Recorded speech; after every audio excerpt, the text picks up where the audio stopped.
মাদারীপুরে ঘরে ঢুকে প্রবাসীর স্ত্রীকে কুপিয়ে হত্যা।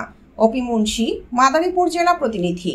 মাদারীপুরের কালকিনিতে ঘরে ঢুকে সৌদি আরব প্রবাসীর স্ত্রীকে কুপিয়ে হত্যা করেছে দুর্বৃত্তরা। বুধবার রাত 12:30টার দিকে কালকিনি উপজেলার এনায়েতনগর ইউনিয়নের মাঝের কান্দি এলাকায় এ ঘটনা ঘটে। নিহত পাখি আক্তার একই এলাকার সৌদি আরব প্রবাসী সোহাদ হাওলাদারের স্ত্রী। স্থানীয় সূত্র জানায়, রাতে ঘরের চালায় ঢিল ছুঁড়ে মারে একদল দুর্বৃত্ত।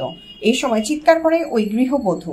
পরে পাখির 4 বছরের ছেলে আইজান ঘরের দরজা খুলে ভেতরে প্রবেশ করে দুর্বৃত্তরা। এ সময় সৌদি প্রবাসীর স্ত্রীকে কুপিয়ে হত্যা করে তারা।